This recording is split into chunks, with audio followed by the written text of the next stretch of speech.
I'm very happy to bring you all these inspiring, highly placed doctors to you to solve your questions. Feel free to keep asking. We love the way you ask the questions. We love to facilitate any understanding, any issues that you are facing through your fertility journey. And before I start, I would like to thank all our community members who are very active and who are eagerly supporting us and taking the message that fertility is not a pain, it can be managed. And all you need is the right guidance and right support. For the support, we have our Fertility Those community and our fertility coaches who are working day in and day out to get you, to make you feel not alone, but all together in this journey, trying to solve one problem at a time, taking one day at a time. And as far as the guidance part goes, we have a huge range of doctors. And we are very, very thankful to these doctors who are giving their time and coming to our platform to connect with you all, to talk to you, to reassure you, to help you understand and make the right decisions. And that is why today we have chosen a topic which is IUI or IVF, and why and when should that process be done.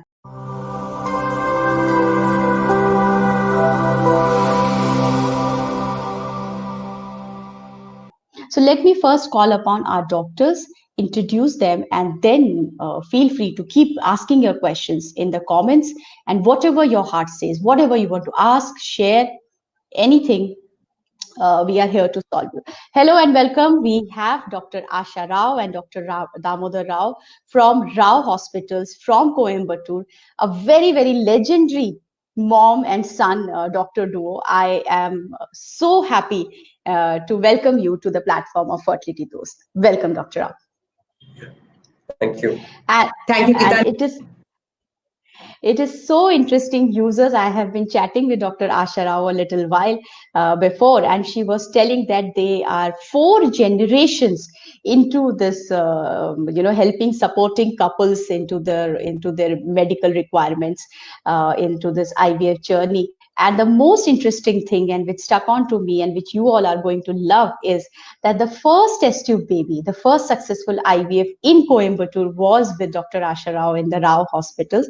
And Dr. Asha Rao, I love the name of your hospital. I mean, Rao Hospitals and Care, the word care that you've added, it just makes so much, it just connects me so much to your hospital. So before I say, barge you with my questions, the community has been sending the questions.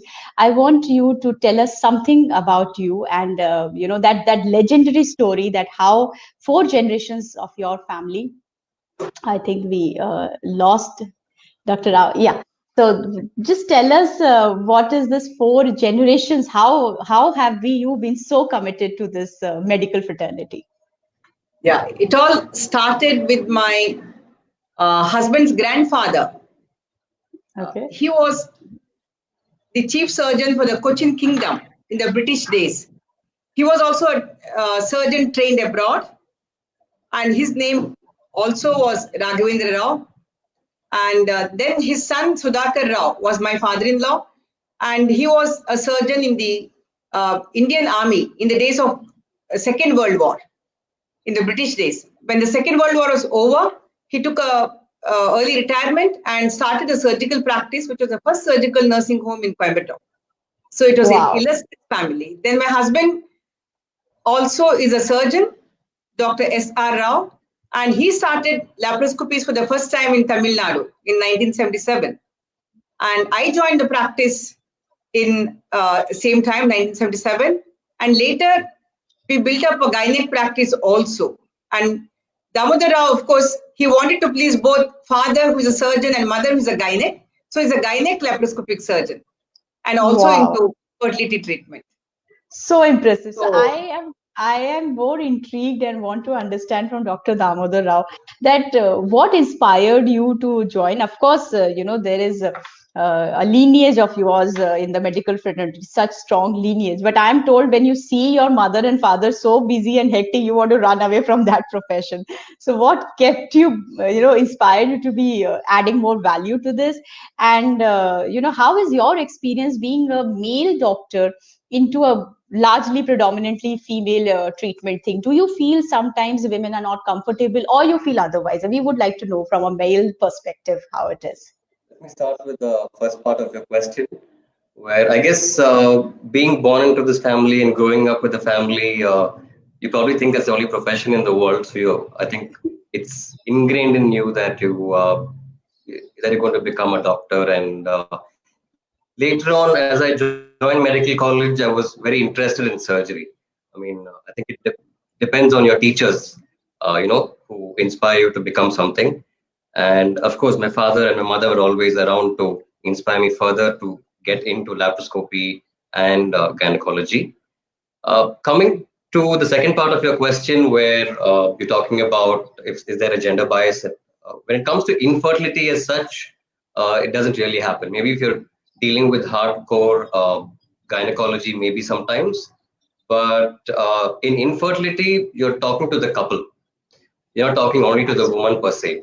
So you're consulting with both the husband and the wife. So they're both very comfortable. The wife is comfortable that the husband is there, and the husband is also comfortable that he is there, I guess. So Yes. they're quite Yes. comfortable. That not doesn't really play a problem. And a lot of it is to do with, yes, your investigations. As much as you don't want to say it, a lot of it is to do with investigations and scans, which really has changed the game today. The scan is like, your third eye for us gynecologists. So, Saying that it is not a woman's problem, it is a couple's problem. And that's the message through fertility dose we have been telling everybody, that whenever you come for any investigation or any conversation, even any counseling conversation, also come as a couple, sit as a couple, talk as a couple. I think that goes a long way in solving the problem much, I won't say faster or anything, but more easier. It makes it, sharing that, it makes it much more easier. So let's just dive in, because we already have started to get questions. So let's dive into the topic. Today's topic of discussion is IUI and IVF. All of us in the fertility dose community know what is IUI and what is IVF. We don't need to repeat. But the biggest hurdle that we have seen, as Dr. Damodara was saying, that we do a lot of investigations, and investigations are like the third eye. But then investigations for a common couple who is absolutely doesn't understand anything about these clinical terms, they find it very difficult to understand that at what stage maybe they should start IUI, what stage they should move on to IVF, and why. In some cases, we have seen that doctors suggest them to go straight up for IVF without any IUI, while their counterparts or the other lady in the community might be just going for IUI or getting successful by IUI. And this confuses them much more. So can you just clear these thoughts a little bit more and make it more easier for our community people to take decisions? I'll take that question for you. One is, see, when the couple is, if the couple is coming to you for the first time, everything depends. It's all multifactorial. It's not like you can have one blanket rule for all the couples. It depends on the age of the couple, number of years they are married, and then with further investigations, we'll know. You need two hands to clap. So you got to see the male partner. The male has to have a semen test done. That is the number one test from the male side. If he's not willing to do anything else, at least that one test he has to do it. And then you go ahead and also do a couple of tests for the lady. And based on these results, you come to a conclusion as to what you want to do, whether it will be an IUI or an IVF. Generally, we say if they're all right, and if they're not able to conceive after a 6 months or 1 year gap of unprotected intercourse, then you go ahead and get your treatment done. Sometimes, yes, you might have instances where you have to go for a direct IVF in cases of azoospermia, they say. That is, on the male side, he has no sperms at all. Then you might have to go in for a donor IVF. You can even do a donor IUI. So these are instances where you have to directly go in for some sort of a treatment. I would just like to add a couple of points on that. if it's a young couple with good semen count on the husband side, there is no tubal block, married 5 years, not a long lost infertility. These are the ideal couples for IUI. So it's a mild male factor infertility, unexplained infertility, and mild endometriosis, and ovulatory dysfunction, even a polycystic ovary. You never know when the egg comes and when egg goes. So you make them ovulate, and at the time of ovulation, you get the best sperms into the uterine cavity at the time of ovulation and as close to the fallopian tube as possible. So that's into the uterus. So IUI works well, but you must know the success rate of IUI. It's only about 5 to 15%. The couples think that IUI is, they cry that, oh, my IUI was not fruitful. I tried my best. But we should know that we are just putting the egg and sperm together, whereas we do not know whether the egg shook hands with the sperms at all. Was there a fertilization or not? Was there an implantation or not? All these are not answered by IUI. So definitely this procedure is much inferior to IVF. And if there is a tubal block, you cannot do this at all. Or if there is severe endometriosis, multiple previous surgeries, distortion of the pelvic anatomy, fallopian tubes, you cannot go in for IUI. In which case, you have to go in directly for IVF. So generally, we in our institute we do about 3 IUIs, but you can even push it to 4 or 5 if at all. Generally, 3 is the success rate of IUI is anywhere between 12 to 16%, they say, but the cumulative success rate of IUI is probably around 25 to 30%. So don't always expect it to click on the first cycle. You have to go in for the second. You might have to go in for the third. Couples are lucky when they have it on the first shot, IUI. So you have to maybe do a couple of cycles. So we stick to about 3 cycles of IUI. If that does not happen, then of course we go in for an IVF. Between IUI and IVF, the other tests that you're talking about, we would probably do in AMH. Is something is the test that we do where we get a good idea of the ovarian reserve. This can also be got through a good scan that we do nowadays. We also do a 3D ultrasound of the uterus to see the volume of the uterus, and a good pre-IVF hysteroscopy is also something that should be done. Many times a scan can miss out certain subtle lesions like a small polyp. Scans have also missed out when the scan is done elsewhere. We've seen that they missed out on a small fibroid or a septum. These are all very detrimental to the success of the IVF. So a pre-IVF hysteroscopy is also something that can give us a lot more information about the uterus. One can also do a DNA fragmentation index in the semen. So in case this DFI is high, that means IUI may not work. If it is within 15%, perhaps IUI will work. In case the sperm fragmentation is higher, such patients should definitely go in for IVF or ICSI. So that helps us to say whether we can go on spending time on them or not. And if the woman is having poor ovarian reserve, multiple previous surgeries, once again go in for IVF and don't spend too much time on IUI. Azoospermia. Can one get pregnant naturally with tetrazoospermia? So please explain. Azoospermia we have heard a lot of times. How different is this one, and what exactly, and how do we manage this situation? Yeah, teratozoospermia is abnormal shapes. Abnormal shape of the sperm. If the semen has 4% normal forms, generally it is good enough. And the DNA fragmentation optimally should be 15 or less than 15. If it is 15 to 30, then you can go in for IUI. And if it is more than 30%, that means too many sperms are damaged. You should go in for IVF or ICSI. Can one get pregnant naturally with teratozoospermia? Yes, in case they have 4 to 10% normal forms, even a natural pregnancy is possible. So when the couples are young, somebody is just married and both are about 25, 28, egg quality is good, natural pregnancy can happen. But the same person with teratozoospermia, if the woman is also about 38, 39, equality is poor, the natural pregnancy may not happen. So whenever there is a sperm problem, do not waste too much time hoping for a normal pregnancy. If it happens within a given frame of time, it's okay.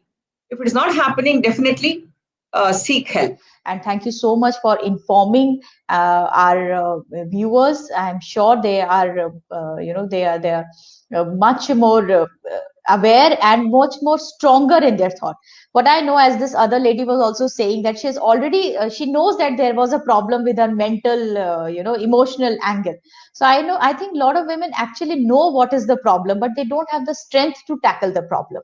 And with doctors like you who are so profusely and actively talking about these social taboos and talking about how to tackle the situation, it becomes much easier for them to take a decision on their own. So on this note, I would like to thank you again for coming to our platform of Fertility Dost and infusing us with energy and strength and a lot of determination to take the right and informed decision. I would urge our community members at Fertility Dost to take advantage of this amazing opportunity with Rao Hospitals. They are in Coimbatore.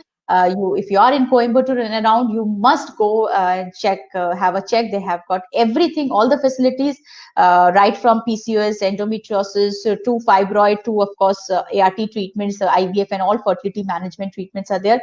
And if you are not in Coimbatore, but you have already fallen in love with Dr. Asha Rao's, enigmatic personality and her zeal to spread awareness, and you want to talk to her or get an opinion from her, then let us know. We will connect you to her, and you can always have a video consultation or a phone consultation and talk and see and get a perspective on the problem. All we need is that you should be able to take the right and informed decisions. Just don't go with the flow, but take the right decisions of whatever it is needed.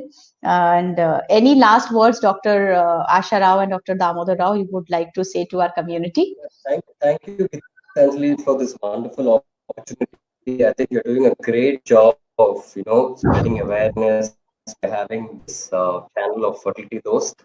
I think a lot of infertile women are gaining a lot of knowledge and courage also after going through your channel and your talks. At the same time, we'd also like to thank Shield, who has brought us together, the company Shield. I think they're also involved in spreading awareness about infertility. So thank you. And like she said, I would like to request any of you who feel free to reach out to us through email or through phone number. I think Gitanjali will be able to share that, and we'll be most happy to answer all your queries. My message would be catch them young, nip it in the bud.